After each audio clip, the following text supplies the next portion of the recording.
আসসালামু আলাইকুম। আমি আপনাদের সামনে আজকে কথা বলবো আয়ারল্যান্ড ভার্সেস বাংলাদেশের সাথে যে মধ্যকার খেলাটি হচ্ছে সেই খেলার সম্পর্কে। ইতিপূর্বে বাংলাদেশ আয়ারল্যান্ডের সাথে দুটি টেস্ট ম্যাচ খেলে বিপুলভাবে বিজয় লাভ করেছেন। আগামী 28শে নভেম্বর বাংলাদেশের সাথে আয়ারল্যান্ডের মধ্যকার টি-20 খেলা।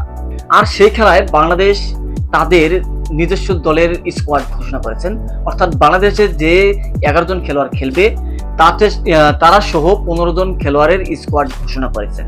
আর সেই স্কোয়াডে তারা নাম রেখেছেন মাহিদুল ইসলাম অঙ্কনে। হ্যাঁ, আমি আপনাদের সামনে আজকে মাহিদুল ইসলাম অঙ্কনের পারফরমেন্স নিয়ে আলোচনা করব।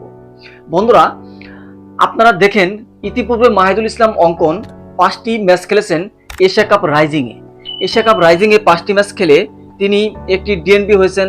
তারপর দ্বিতীয় ম্যাচে 27 নট আউটে, 3 নম্বর ম্যাচে 8 রান, 4 নম্বর ম্যাচে 1, 5 নম্বর ম্যাচে 0। তিনি সর্বমোট 5টি ম্যাচ খেলে 36টি রান করেছেন। দেখেন তার পারফরমেন্স কেমন। তারপরও বাংলাদেশ ক্রিকেট বোর্ড কেন তাকে এই আয়ারল্যান্ডের সাথে স্কোয়াডে রাখলো? তার পারফরমেন্স অতীতে অনেক খেলা দেখেছি, তিনি ভালো কোনো পারফরমেন্স দিতে পারেনি। মাত্র 2টি টেস্টে একটু ভালো করে পরপর 3টি হাফ সেঞ্চুরি করে তিনি যদি টি-20তে এক্সপার্ট হয়, তাহলে বাংলাদেশের ভালো ভালো অভিজ্ঞ খেলোয়াড়রা কি অন্যায় করেছে? তাকে এই পারফরমেন্স দিয়ে কেন দলে রাখা হলো? এই পারফরমেন্সের উপর ভিত্তি করে আপনারা অবশ্যই কমেন্ট করবেন।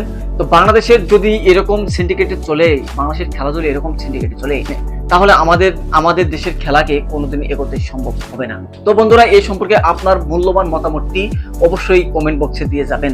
তো দেখা হচ্ছে নতুন কোনো ভিডিওতে। সে পর্যন্ত ভালো সুস্থ থাকবেন। ধন্যবাদ।